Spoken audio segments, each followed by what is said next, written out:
जी dear students, कैसे हैं आप? आई होप आप सब ठीक हैं। डियर स्टूडेंट्स, आज हम बात करेंगे आपसे topic number 7.7.2 prevention of corrosion, यानी क्रोजन से कैसे बचा जा सकता है। अगर कोई धात, कोई मेटल जो है वो कोरोड हो रहा है, उसकी क्रोजन हो रही है, तो आप इसको कैसे बचा सकते हैं क्रोजन से। तो we have some different techniques, जिसमें हम सबसे पहले बात करेंगे रिमूवल ऑफ स्टेन्स, यानी आप स्टेन्स को रिमूव करके जो है आप ये काम कर सकते हो, क्रोजन से बचा सकते हो मेटल को। इसके अलावा पेंट्स एंड ग्रीजिंग, आप पेंट कर लो मेटल को या ग्रीज लगा दो, तब भी आप बचा सकते हो। और अलॉइंग, अलॉइंग क्या होता है? ये एक स्पेशल टेक्निक है, ये मैं आपको भी समझाता हूँ। और इसके अलावा मेटालिक कोटिंग, ये भी एक स्पेशल टेक्निक है, ये भी मैं आपको समझा देता हूँ। तो स्टूडेंट्स, अगर हम बात करें सबसे पहले कि क्रोजन को आपने बचाना है, मेटल आपको पता है कि काफ़ी महंगा होता है, उसकी कॉस्ट होती है। तो अगर आप चाहते हो कि उसको बचा लो, तो सबसे पहले आपको ये करना होगा, जैसे आपने सुना होगा कि सैंड पेपर होता है, ठीक है, the word is sand paper. अब सैंड पेपर को जो है हम उर्दू में जो है रेगमाल कहते हैं। अब रेक माल लें और आप उसको जहाँ से आयरन को, जहाँ पर भी रस्ट लगा हुआ है या कोई भी धात है, उसको जो क्रोजन हुई है, स्पेशली वैसे आयरन की क्रोजन को ही बचाना होता है, क्योंकि आयरन को ही क्रोजन होती है। ज़्यादातर जो हमारा मटेरियल ज़्यादातर बनता है वो आयरन का ही बनता है। तो आयरन का लेट्स से एक रॉड है, उसको अगर क्रोजन हो गया, तो आप क्या करो, उसकी जो स्टेन है यानी इसका जो जंग है, वो आप उसको रेक माल से या सैंड पेपर से हटा दो। तो क्या होगा, क्रोजन से आप बचा सकोगे। So if the surface of iron is properly clean, अगर उसको आप साफ़ कर दो and the stains are removed, it would prevent rusting, और फिर रस्टिंग से आप उसको बचा सकोगे। स्टूडेंट, उसके बाद है जी पेंट्स एंड ग्रीजिंग, यानी आप पेंट और ग्रीस कर सकते हो। ग्रीस का आपको पता होगा, बाइसिकल्स वगैरह, बाइक वगैरह, चेन वगैरह को आपने कभी ऑयल लगाया होगा, दैट इज़ कॉल्ड ग्रीजिंग। या एक ग्रीस एक वैसलिन टाइप मटेरियल होता है, वो मिलता है, तो उससे भी आप ग्रीस कर सकते हो। या फिर आप पेंट कर दो। आपने अमूमन देखा होगा लोहे के दरवाज़ों को पेंट किया जाता है, और पेंट करना यही होता है वजह पेंट करने की, एक तो खूबसूरती बढ़ जाती है और दूसरा कि इसको जंग नहीं लगता दरवाज़ों को। सो ग्रीजिंग और painting of the surface can prevent the rusting of iron. With development of technologies, अब टेक्नोलॉजीज बढ़ती जा रही हैं, modern paints contain a combination of chemicals called stabilisers, यानी हम स्टेबलाइजर्स का भी यूज़ कर रहे हैं, मतलब कुछ केमिकल्स ऐसे हैं जिनको हम स्टेबलाइजर्स कह रहे हैं, that provide protection against the corrosion in addition to prevention against the weathering, मतलब वेदरिंग से भी बचा रहे हैं, मतलब मुख्तलिफ गर्मी सर्दी के डिफरेंट मौसम आते हैं, तो उनसे भी जो है बचत हो जाती है। वो भी कह लो कि एटमॉस्फेरिक इफेक्ट्स जो होते हैं, मतलब जो माहौल के असर होते हैं, उनसे भी आप बचा पाते हो। तो स्टेबलाइजर का यूज़ हो रहा है, यानी आजकल जो पेंट ग्रीस हैं उनको मिक्स करके एक ख़ास स्पीशी केमिकल की बनाई जा रही है, जो आप लगाते हो शीटों के ऊपर, दरवाज़ों के ऊपर, उनको हम स्टेबलाइजर्स कहते हैं। तो बहरहाल ये आई होप आपको इसका काफ़ी पता लग गया होगा, इसके बारे में लिख सकोगे। उसके बाद एक सवाल स्टूडेंट्स बोर्ड में 2 नंबर का भी आ जाता है, उमूमन शॉर्ट क्वेश्चन आ जाता है कि व्हाट इज़ अलॉइंग, अलॉइंग क्या होता है।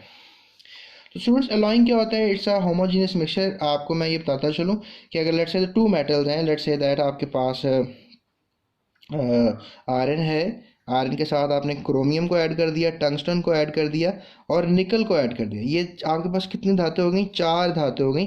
चारों को पिघला के आपने इनका मिक्सचर बना दिया, और मिक्सचर ऐसा है कि सारों को आपने प्रॉपरली मिक्स कर लिया, तो इसको हम नाम देंगे होमोजीनियस मिक्सचर। तो इस अमल को हम अलॉइंग कहेंगे, इस प्रोसेस को हम ऐसा क्यों किया हमने?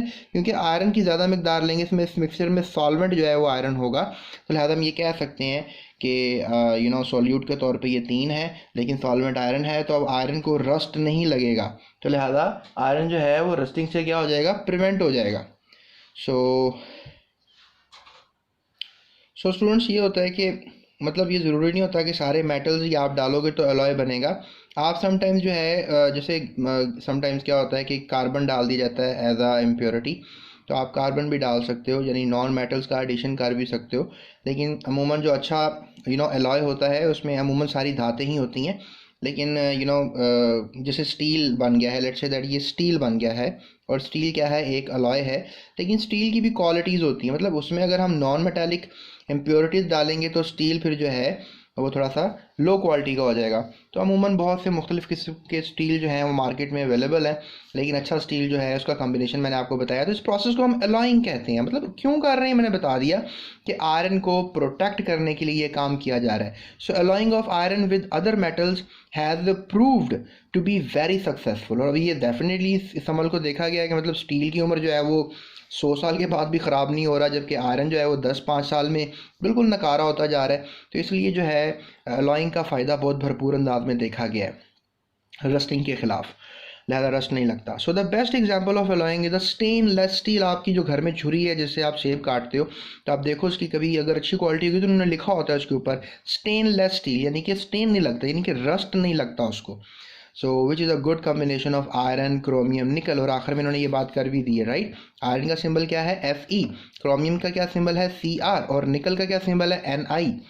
तो ये आपको पता होना चाहिए अब आज के लेक्चर के बाद। उसके बाद स्टूडेंट्स हम बात करते हैं मेटालिक कोटिंग की, मतलब अब और क्या किया जा सकता है रस्टिंग से बचाने के लिए। पहले सीखा कि रिमूवल ऑफ स्टेन कर दो, दूसरे नंबर पे सीखा कि ग्रीजिंग कर दो, पेंट्स के साथ उसको पेंट कर दो। फिर अलॉइंग एक बड़ी भरपूर अंदाज में हमने एक टेक्निक सीखी, और अब हम सीखेंगे मेटालिक कोटिंग। यानी आप क्या करने वाले हो कि आपके पास लेट से एक शीट है, उसके ऊपर आप जो है एक और शीट कर दोगे, जिसे हम मेटालिक कोटिंग का नाम देते हैं। तो लेट्स से दैट्स उसमें टॉपिक में देखते हैं। So best method for protection against the corrosion of metals expose to acidic conditions is coating with metals with other metals. यानी आपके पास लेट्स से दैट नीचे जो है वो आयरन है और दूसरा ऊपर आपने कोई मेटल जो है वो कोट कर दिया है।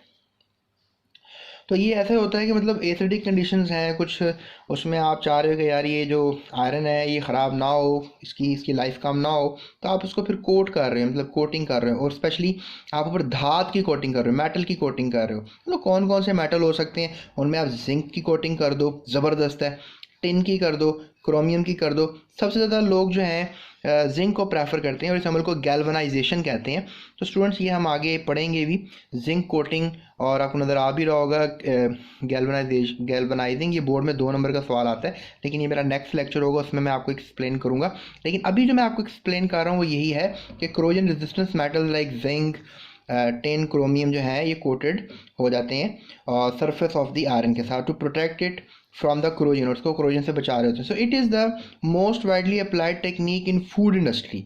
आप देखते होगे ये जो आपने कभी केन पिया होगा पेप्सी का, या फिर आपने केन पिया होगा स्प्राइट का, या कोई भी केन आपने टिन का केन पिया होगा, मतलब टिन जो है वो ऊपर कोटेड है, अंदर उसके आयरन है, ठीक है। टिन जो है दैट इज़ बेसिकली स्टेनम। अब स्टेनम का सिंबल क्या होगा Sn, इसलिए हम इसको टिन कहते हैं। मतलब पुराना नाम इसका जो है वो स्टेनम है, आज इसको टिन कहते हैं। सो टिन की कोटिंग होती है उसके ऊपर। सो डेफिनेटली आप देखते हो टिन काफ़ी अर्से तक पड़े रहते हैं। इवन पानी में एसिडिक कंडीशंस होगी ना, मतलब अंदर जो सोल्यूशन है आपको पता है वो कार्बोनिक एसिड है, जो बोतल वगैरह आप पीते हो ना वो एसिड होता है। सो उसके अब वहाँ तो आयरन बड़ी जल्दी रस्ट कर जाएगा खाली आयरन होगा, लेकिन टिन की कोटिंग कर दी जाती है तो फिर उसकी लाइफ बढ़ जाती है। वैसे एलुमिनियम का भी काम चलता है, एलुमिनियम की लोग बनाते हैं, लेकिन ये टिन कोटिंग वाला सीन भी है। It is the most widely applied technique for the food industry. So where food is tin packed, and the containers of iron are coated with tin, और containers of iron है definitely उनको भी tin से coat किया जाता है to give a long life, उसकी ज़िंदगी बढ़ा दी जाए। So metallic coating can take place by physical as well as electrolytic methods.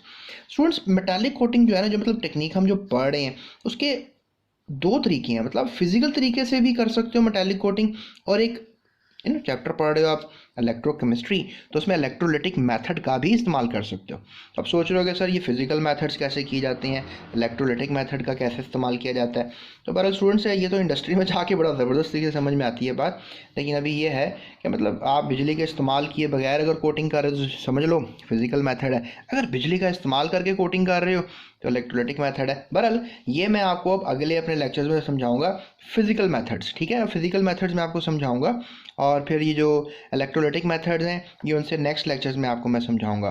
तो फिजिकल मेथड के लिए मेरे साथ जुड़े रहिएगा। ये थी हमारी आज की वीडियो जिसमें हमने बात की आपसे प्रिवेंशन ऑफ क्रोजन की, जिनमें removal of stains, paints and greasing, alloying और मेटालिक कोटिंग की बातें हुई। आई होप इन 9 से 10 मिनट्स के अंदर आपने काफ़ी कुछ सीख लिया होगा। और अगर आपका कल टेस्ट है इस टॉपिक का तो उम्मीद करता हूँ आपके MCQs शॉर्ट और लॉन्ग जो भी आप लिखोगे उसमें काफ़ी ज़बरदस्त तरीके से आप लिख पाओगे।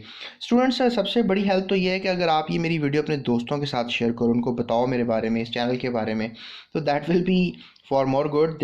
ये मेरी एनर्जी को बूस्ट करेगा ताकि आपके लिए मैं और ज़्यादा से ज़्यादा ज़्यादा वीडियोस बना सकूं।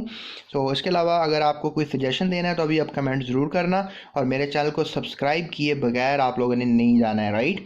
सो मैंडेटरी है कि आप सब्सक्राइब करो मुझे, और इंशाल्लाह मैं आपका वक्त ज़ाया नहीं करूँगा, मैक्सिमम इन्फॉर्मेशन मैं आपको प्रोवाइड करूँगा regarding physics, chemistry, mathematics, biology, ये सब सब्जेक्ट्स पे मैं महारत रखता हूँ किसी हद तक।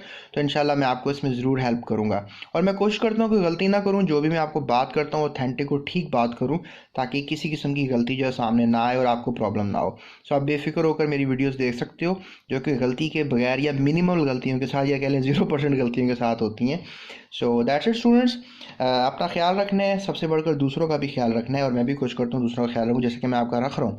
सो टोटली फ्री है ये चैनल स्टूडेंट्स, और हमेशा फ्री रहेगा। नीचे डिस्क्रिप्शन में मैंने लिंक्स दिए हुए हैं प्लेलिस्ट के, और डोनेशन का मैंने लफ्ज़ भी लगाया है, क्योंकि मैं एक सिस्टम चला रहा हूँ, अदारा चला रहा हूँ, तो उसमें मेरे आप लोगों की कोऑपरेशन की भी ज़रूरत होती है। तो आप अगर डोनेशंस देंगे तो इससे ये होगा कि जो गरीब गुरबा के स्टूडेंट्स हैं जो मेरे पास फिज़िकली पढ़ने आते हैं, उनकी मैं हेल्प कर पाऊँगा, और एजुकेशन को प्रमोट करने के लिए मैं अल्हम्दुलिल्लाह एक क्रिएटिव आदमी हूँ, और मज़ीद कोई क्रिएटिविटीज़ कर पाऊँगा, और आपको पता है उसमें फ़ंड्स की ज़रूरत होती है। तो students, if you want to donate me, आप मुझे डोनेट भी कर सकते हो, मेरा इजी पैसा अकाउंट और बैंक अकाउंट भी नीचे दिया हुआ है। Students that's it, thank you so much, अपना बहुत ख्याल रखें अपना और दूसरों का भी, थैंक यू सो मच।